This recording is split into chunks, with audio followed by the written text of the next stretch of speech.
Hey everyone. This is a chat that I am very, very excited about because we're going to have DeShara Doub. We're going to talk all about Black mental wellness, mental health, something that is very, very important. Something that's also kind of like a buzz. Mental health, you see that hashtag, that topic being discussed all the time, but it is something that many, many people need to prioritize better because if you're not in the right mental space, you can't take on just regular daily life.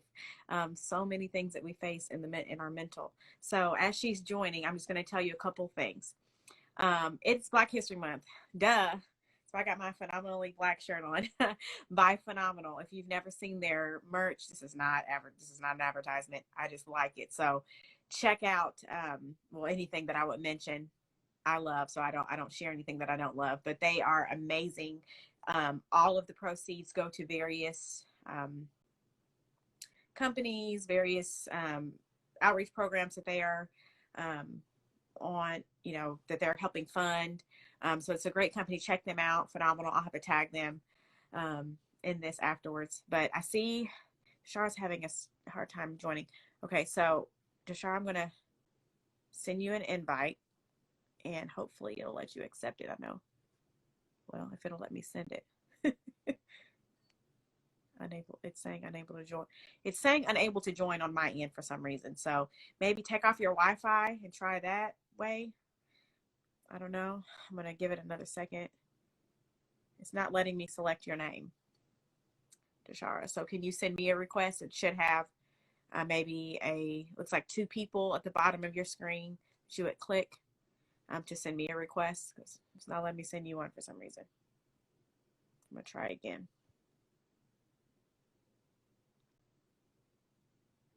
Okay, I'm sending you a request again. Hopefully it'll pop up. Okay, but all throughout Black History Month, I've been sharing different Black history facts every single day. I've been doing research. I've been reading lots of books. I'm just trying to see if I have one around me. I'm reading one right now that's about medicine and slavery in Virginia. It's like full of information that's disheartening. I finished the Tuskegee syphilis trial book. Oh gosh, it was a lot of information, a lot to take on at once. But we have to know our history as a people. So I've been doing lots of research and talking about different medical professionals that have been pioneers as African Americans, as Black people. And the person that I am emphasizing today or focusing on is Marilyn Hughes Gaston. She published a study of sickle cell anemia that led to a nationwide test for newborns. She was the first African American and female director of a public health bureau, the U.S. Department of Health and Human Services Bureau of Primary Health Care. So that is so amazing. She was a pioneer leading the way. So we're still going to wait a second for DeShara to join. Let me see. It's not letting me send you an invitation right now, DeShara. So maybe if you close off and then try to come back on, maybe it'll let you. I don't know why it won't let me. It won't let me send any more requests. But hopefully that will work. Hopefully we'll have her on here soon. I'll just go ahead and give DeShara's background while we're waiting on her as well.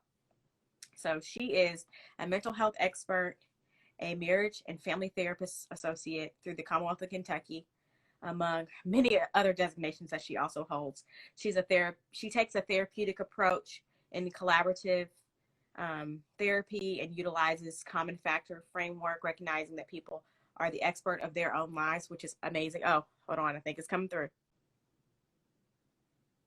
Okay, let's see. It's all good. Instagram gives us a hard time sometimes on these lives with joining, so hopefully this will work. Come on. But yeah, her emphasis is young adults, premarital and couples therapy, death and end-of-life counseling, grief and loss, spirituality, religion, and racial trauma, which is something that is a thing, if you did not know. I also like to give a disclaimer that, we're not doctors. We're not giving, and you're not our clients, even if we were. So we're not giving specific advice, just more advice in general. And of course, you take that at your own risk. But if you were to take any of our advice, please consult with your doctor, your primary care physician, to make sure that it's something that will be fitting for you and your life and your circumstances. So yes, we're going to see if we can Okay, maybe this will work.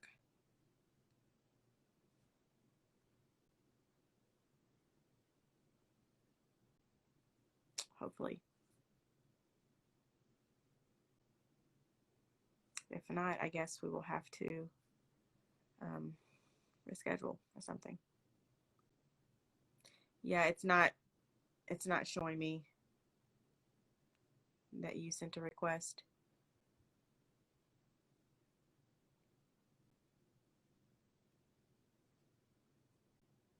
Let's see.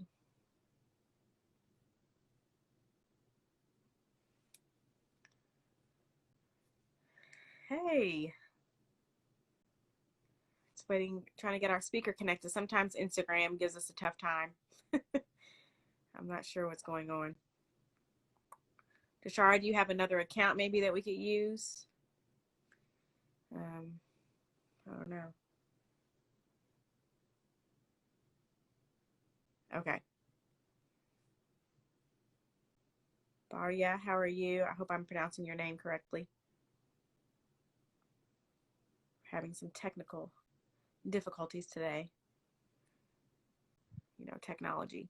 It's great, but it has its problems sometimes. So we will wait one more second.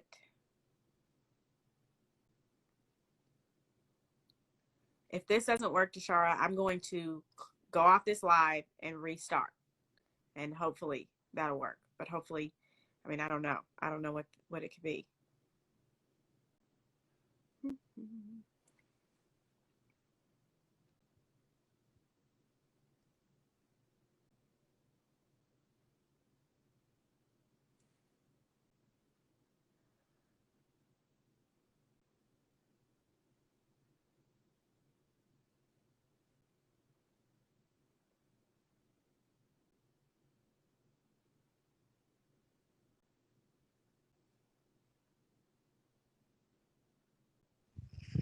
Oh, thank God. It worked that time. Listen, listen, I'm on time, everybody. It's just Instagram trying to make me late today. It is. It's all Instagram's fault. So blame those Instagram people. Well, yes, I'm so glad to have you on here. I introduced you. I gave our little Black History fact. So let's get into this. I'm so excited to have you on here, DeShara. So, Oh my God. Thank you so much for the invitation. I'm so excited, and absolutely. happy Black History Month to you and the followers. And I did a little African print for you on Thank you. today just to celebrate. It's much appreciated. Yes. So why don't you tell our viewers and those that'll watch the replay a little bit more about yourself? You know, I told that you have many designations. Congrats to you for that, and more to come. And Yeah. that you know you do marriage and family counseling therapy. But yeah, and all of your different specialties: young adults, premarital and couples, death and end of life, grief and loss, spirituality, religion, racial trauma, which is huge. So why don't you just tell those that are watching and that will watch more about yourself? Sure. So, hello again, everybody. I think Victoria did a really good job surmising me a little bit, but I am a proud social worker as well as marriage and family therapy associate. I am out of Kentucky. Um, I've had many different experiences. I have a certificate in Black church studies. I have um, I'm a certified facilitator for Prepare and Enrich, which is a premarital and couples counseling curriculum. Many different things that I've done over the years to really be able to hone in specifically on clients of color when it comes to the way in which our cultures handle individuals, couples, and families. Many different experiences. I've been a hospital chaplain, so I've dealt a lot with grief and loss. I've also had a lot of experiences, unfortunately, with trauma, specifically with women and families. Unfortunately, the assaults of people physically. I wanted to be careful and mindful of those who are watching, so I don't want to use triggering words for you all, but I've just had a myriad of experiences that I've been really grateful for, and that has really been helpful for me when it comes to the clients that I serve. So I guess that's a little in a nutshell, but I have a lot of little hats that I have. Yeah, and I mean, there's nothing better than someone. It's unfortunate to go through those things, but to be able to speak from more conviction because you've been through, at least to some degree, what that person is facing, so you can truly empathize with them. I mean, it's good. Unfortunately, what do we say? God will turn Sure. the bad into good. It works out on our behalf. So that's good. Okay, so why did you go into mental health? I know you have a background in social work as well. What made you choose that route? Well, you know what? I always tell people when they ask me this question that I feel like mental health chose me, because it was really something that I never thought that I would do. I actually had a desire to be in broadcasting initially. So this is like a complete 180 from that. But I would say I was going through a very difficult time in my life. Oh my God, I can't remember how many years ago at this point, but it was several years ago where I was really reflecting on, what did I want to do with my life? What did I want to have as not only a career, but a calling? And so, I felt like I kind of hopped on an opportunity that I never knew would even land to this. But I was presented an opportunity to go to school to study marriage and family therapy, which again, I had never had really positive experiences with therapists to begin with. And so I thought that was a very kind of interesting thing, but I leaned into it because I felt like at that time I was really searching for my call. And I was like, sometimes when you're searching for your call, it's always that thing that you're uncomfortable with. So I definitely jumped in scared in that regard. And I think that over time, it really allowed for me to really look at what were some things within like my family dynamic that could have been benefited from having someone really nurturing our whole self, not just the spiritual aspect with going to church, not just the physical aspect with, remaining active, but that mental piece that seemed to always be forgotten in a way. And so I think that over time, it was something that I really had a lot of passion for, especially when I start seeing clients. And so I think that I think it chose me, and I'm kind of glad it did. But yeah, that was kind of my introduction within mental health. Yeah, it's important to do what you love, because if you don't, if there's any other type of um, motivation, then it's really not going to stick. People Absolutely. do stuff just for money, or just for, and you need money. Okay, you have to pay bills. The water company or whoever doesn't care if you are passionate about your job, but you can't pay them. For sure. It's not going to pay, but it's what keeps you going. That's awesome. So, tell me how you have seen the mental health of Black people, and specifically as a whole, change in the past year or so. Like maybe from, I know that's like a whole thing to even, but I had to ask. Have you seen anything with your clients? I'm sure, or just whatever. Sure. So I'm going to make a very conscious effort to keep this strong, not long response.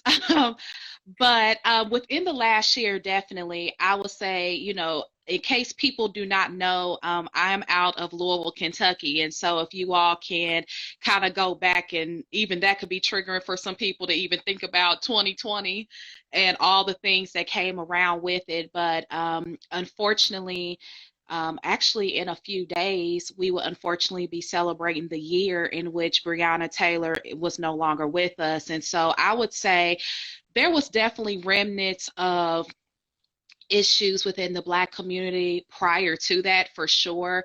But I think that with George Floyd's unfortunate passing, the Breonna Taylor case really taking steam, and the pandemic, I think that we all kind of had a escalation within our mental health, and particularly as people was beginning to have to force quarantine, and people were losing jobs and schools were closing, a lot of different things were happening.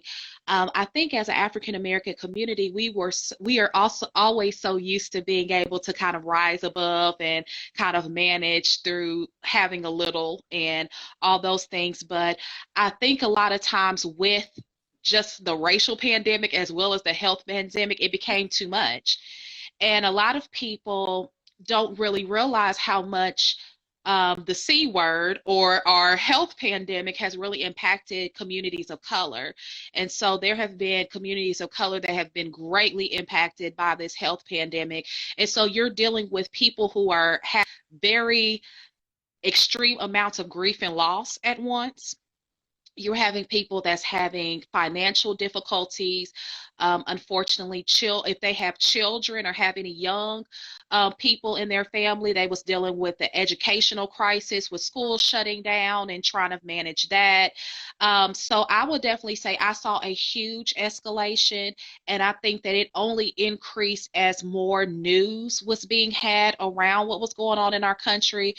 So I would definitely say that I absolutely saw an uptick of that, and especially when a lot of companies started talking a lot about diversity, equity, and inclusion. And, there was a lot of, I would say, efforts. I'll use that word loosely, efforts, because we have not seen how it's going to manifest over time yet, right? So I think a lot of people felt hope and promise, but then a lot of people also experienced feeling like they were the token to make their company feel okay about what was going on, or feeling like that they were being leaned on within their employer around being the trainer, being the explainer, being the example. And so I would definitely say with the culmination of all those things and all the things that could come out of, grief and loss, racial trauma and escalation of just stress, of anxiety, of depression, I would definitely say that I saw a great increase of how it impacted our community for sure. Absolutely. Gosh, there's just so much to unpack. Yeah, I mean, there was more than just one pandemic. I mean, Absolutely. honestly, when I think about last year, and I try to go back and then reflect on the prior year going into the new year, and then after the start of the new year, and I just sat and cried and cried and cried, because it's just like I cried a lot last year, probably more than I have in a long time. But Absolutely. to actually sit back and think about it all, it's like you are reliving it again. And yeah, coming up on the anniversary of the murder of Breonna Taylor, I'm sure going to be another whole thing, like episode of triggers and different things. But yeah, mental health is so important, and to be and just sit down and actually process those things. But you can't keep stuffing them down. It just causes Absolutely. problems. Okay, so another one that I really was excited to ask you about was generational trauma. So how do you explain that concept to someone who doesn't understand, or doesn't even, would never think of that being a thing? Ooh, bad. So I would say, I would describe it as this. So say that you are fortunate enough to still have your grandparents, right? If you talk to your grandparents and ask them when they were your age, what was they experiencing in the world? So let's say if you had somebody maybe that was a teenager or even a young adult, say in like the 50s or 60s or so, I'll just give an approximation. They was in the midst of the civil rights movement and Jim Crow. So then they'll talk about, possibly, depending on, of course, what part of the country they was in, they might talk about absolutely segregation, but they'll say, I watched churches get bombed. I watched my friends get hosed with water hoses or be attacked by dogs. I've heard, police use expletives and they be abused and things of that nature. But then they'll also say something to the effect most of the time around the collection within the African American community of how, they was all in community together. You had, the community grocery store. You had churches that was also a part of social justice movements. They'll talk about all of those things. And so if you think about generational trauma, think about that grandparent that just told you how they witnessed death, right? They witnessed abuse. They witnessed essentially trauma, and trauma is a new word that has really came into the vocabulary of people in the recent, but all those experiences, whether you personally experienced it or you were witness to it, is all traumatic, right? So when you talk to your grandparent and then say you'll talk to your parent and ask them, like, well, what did you experience? Think about the layer of just 3 generations. So you're talking about your grandparent and what they experienced, and say your grandparent was maybe pregnant with your mom or dad. So think about the trauma in which your parent possibly experienced in utero, right? And then they was born within segregation and injustice, and possibly experienced medical trauma where maybe the mother or the father was inadequately treated medically, right? So you talk about all these pieces, everything from redlining. I mean, it's so much, right? But I would say generational trauma in the simple sense is all the things that was experienced from generation to generation and how it truly impacts you still. So that grandparent, although you never saw a church bombing, although you never experienced being hosed and being abused by dogs and all these things that maybe your grandparent experienced, that it hurts you, I'm sure, because you never would want somebody you love see that. But then you watch movies and documentaries, and then you start to almost have the feeling like you were there. So that is I would say, a simple example of how generational trauma can impact you today, and it happened 40, 50 years ago, 100 years ago, 400 years ago. Right. So that's probably a simple explanation of that. Yeah, and it's interesting too that you mentioned like the trauma and like birth. So I have a friend also named Victoria actually who is a nutritionist, and she focuses a lot on autoimmune disease. But I'll say all of that, I guess, to say that because it really doesn't have anything to do with it. But she talked about like childbirth and like the trauma that you can experience in childbirth and how that actually can impact the child and cause trauma for them, although they're an infant and they don't know. I mean, they don't know anything about when they were born, but there are things that are underlying that can cause just the way they perceive things or the way that they react to different things, and that going all the way back. That's really interesting that is a type of like I had no idea that was like a thing, but it really is. Absolutely. Yeah, that's crazy. Absolutely. I mean, think about the DNA part. Think about if anybody has had experiences with any type of like medical conditions, if you've had history of different health ailments within your family, all that goes through the DNA, right? So even if the child has never personally, say, maybe had a bad diet, but they could Right. be born with diabetes or Mm-hmm. be born with, some other type of ailment. So think of it that way too. Even mentally, there are certain issues that can be passed down from generation to generation, not only with your physical health, but also your mental health too.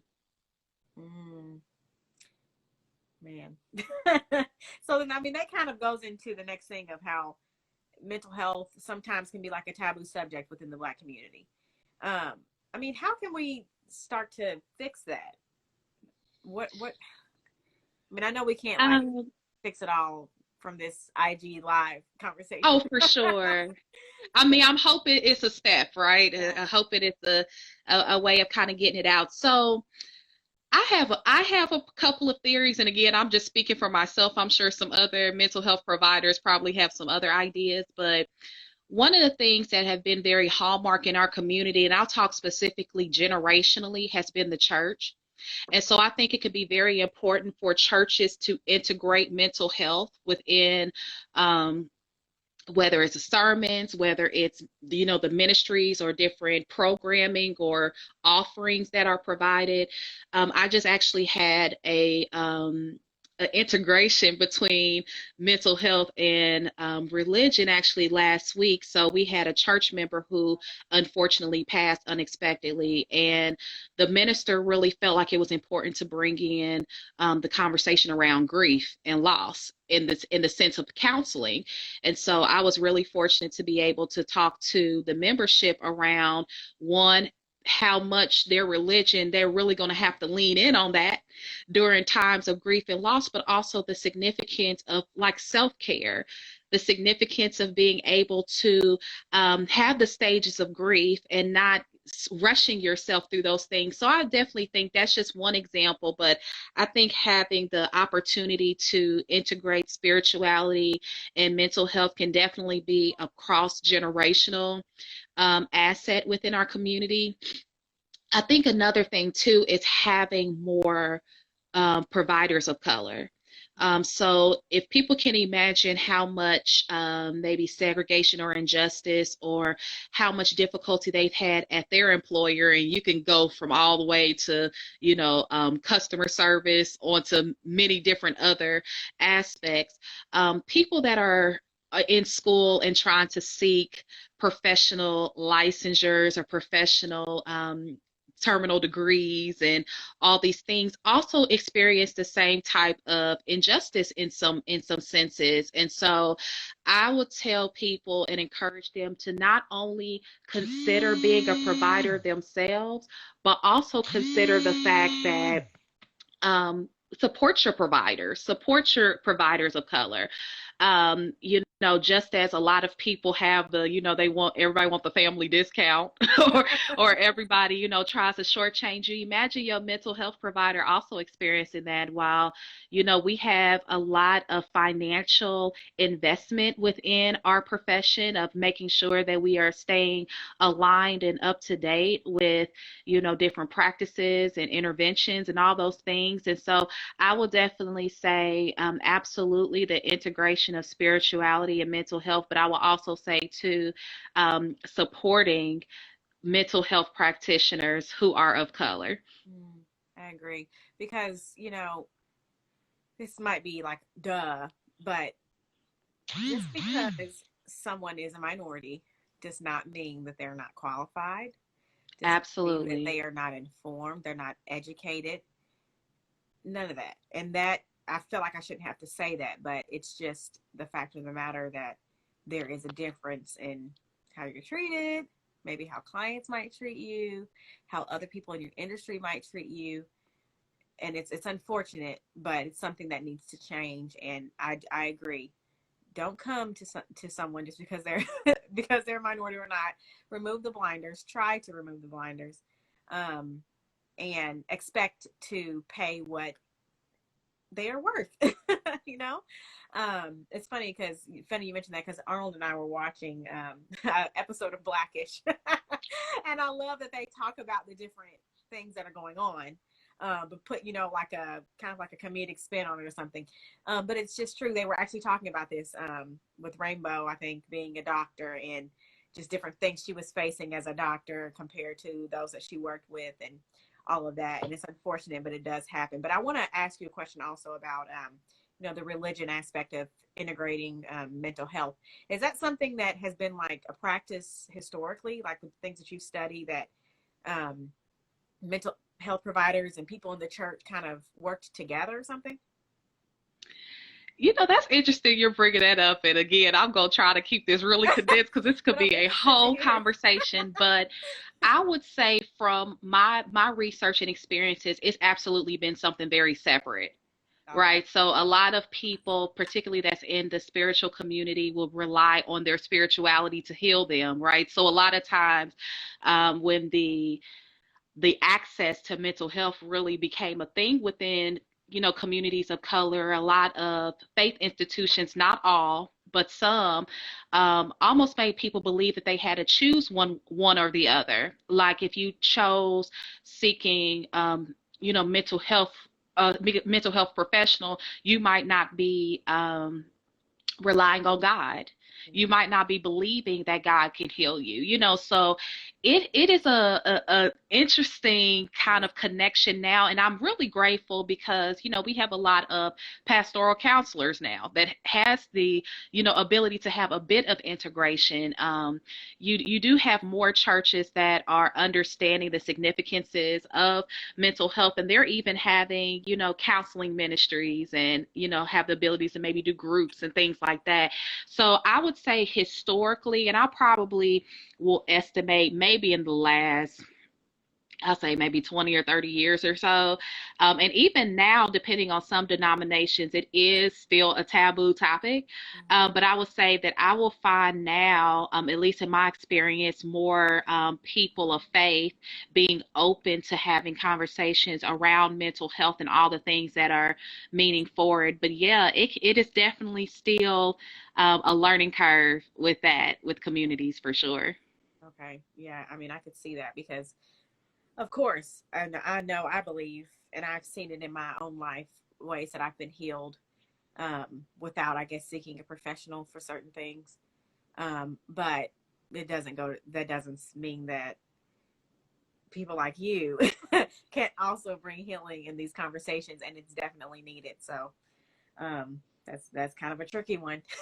So another question I have for you are, what are some misconceptions that you hear about mental health that you want to set the record straight on? Oh my. Okay.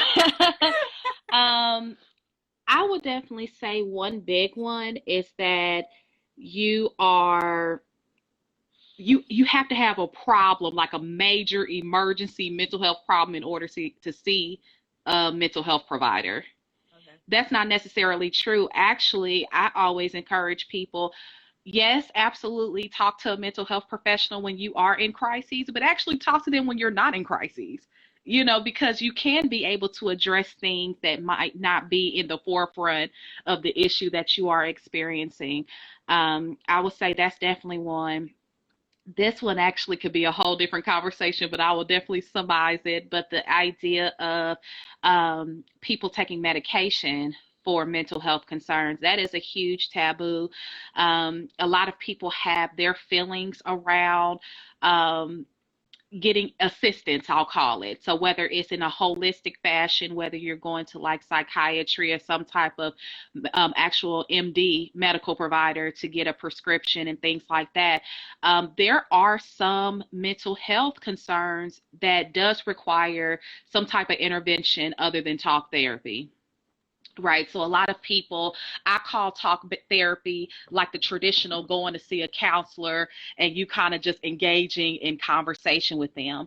There's many other different types of interventions, but a lot of mental health issues, specifically ones that are more severe, does require other types of interventions, and sometimes that does include medication, because a lot of times it's all about what's in our brain, right? So as I mentioned earlier, around in utero, before you was born, there might have been traumas and experiences, things within your DNA that might have made things a little more complicated for you, right? A lot of people are not born with, every faculty or every ability to be able to navigate specific things. And so sometimes it is necessary for people to maybe get medication, and it doesn't always have to be permanent. It can be a temporary thing to be able to, again, train your brain to do something different. And so I would definitely say that's a huge taboo, but something I definitely encourage people to consider, specifically when a provider recommends that possibly being an option for you.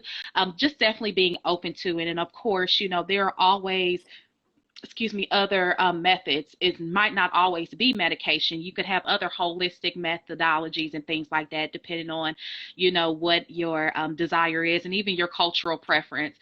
Um, I would definitely say too, one that you hit the nail on the head on is mental health providers of color is absolutely educated, absolutely trained, and ready to be of service to you.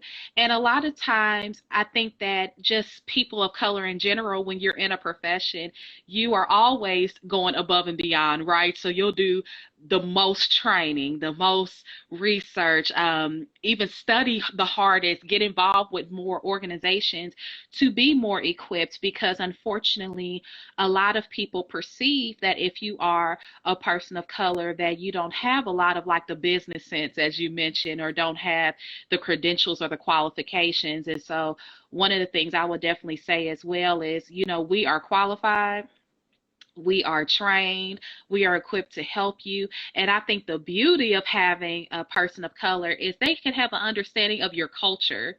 There are things that you can talk about with a clinician of color that you might not be able to talk to with a, a non-person of color. You could say, man, that gets me tight.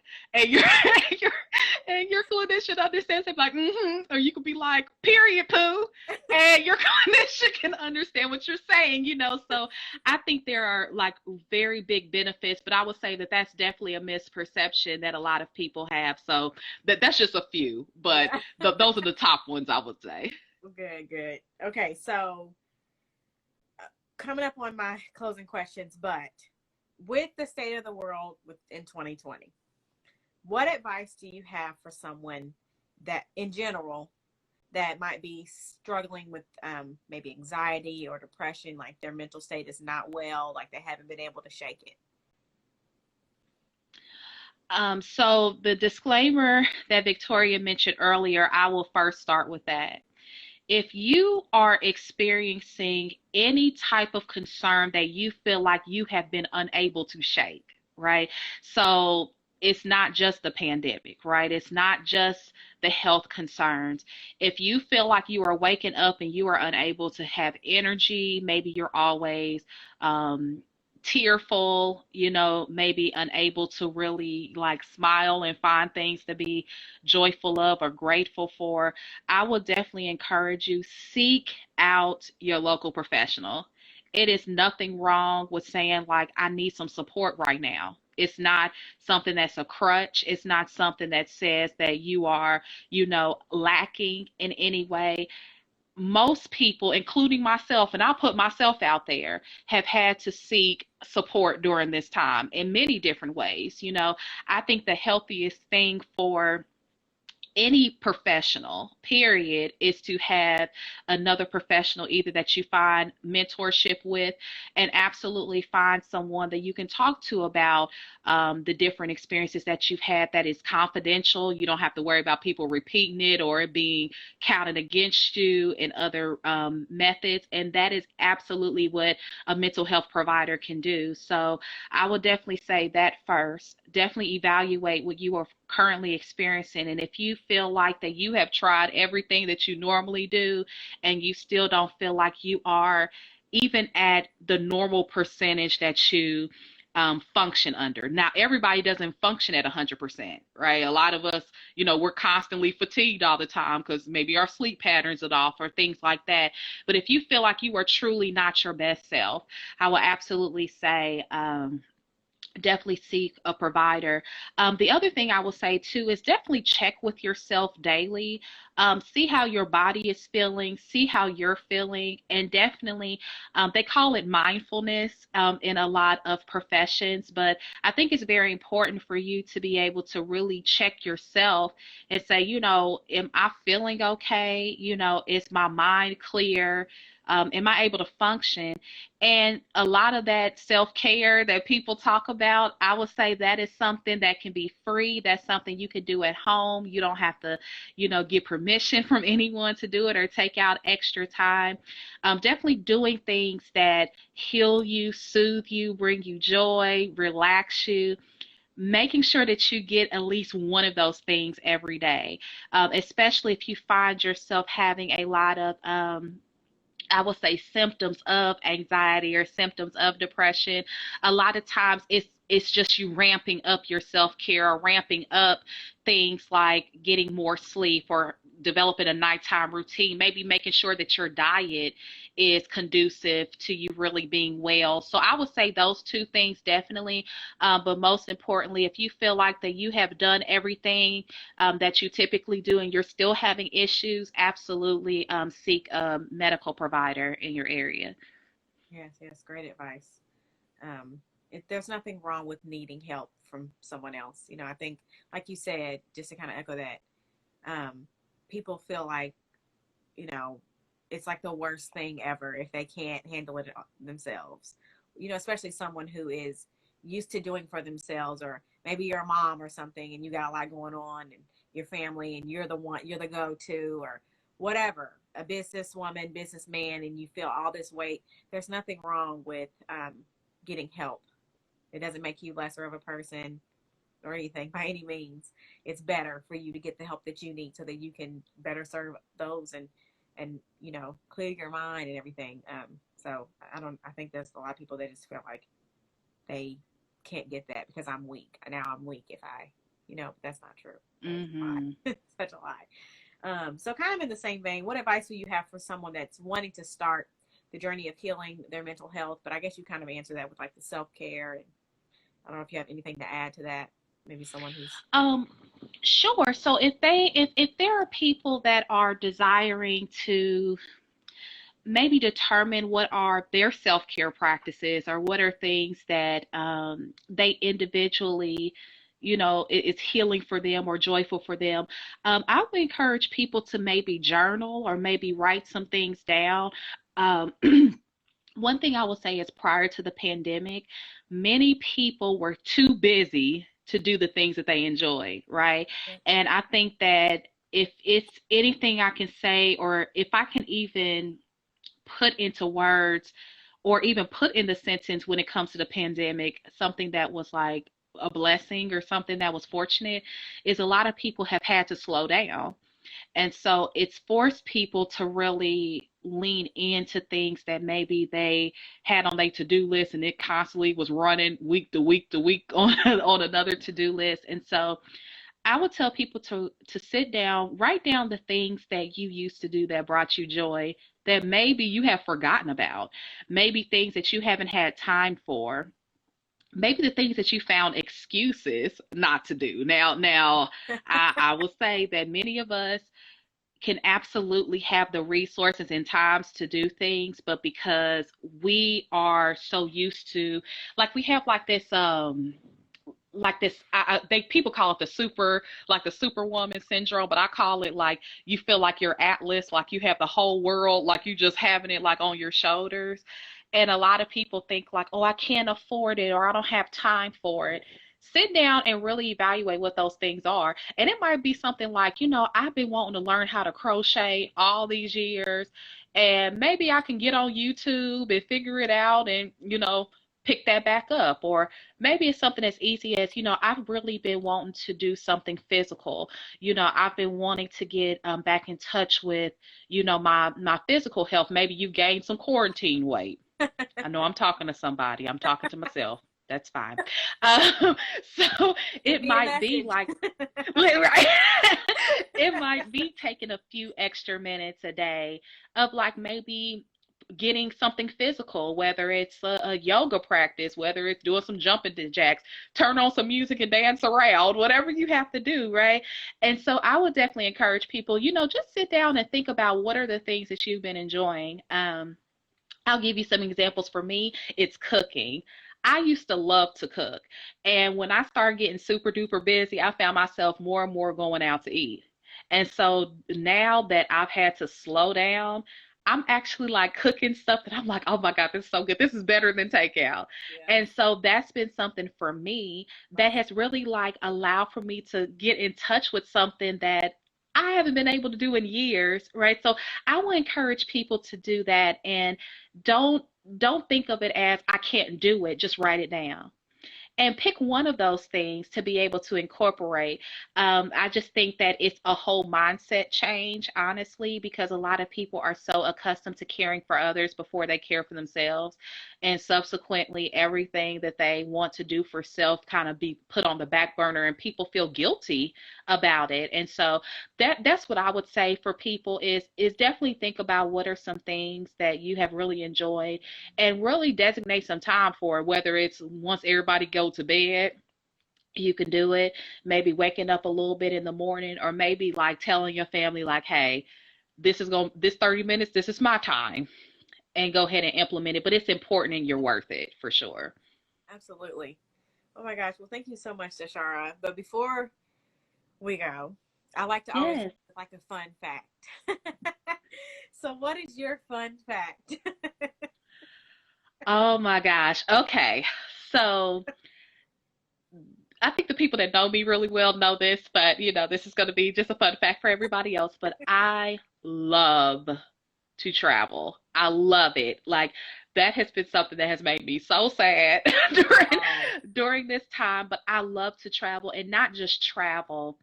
I love to go places and engage in the culture.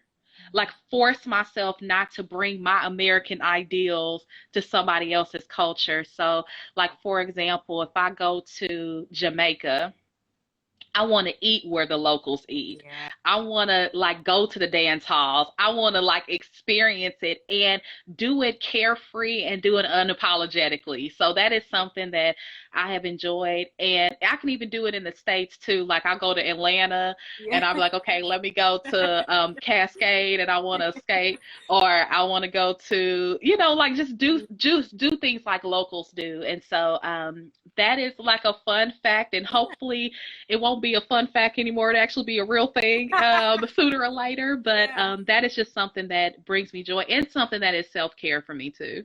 Yeah. So where do you want to go next?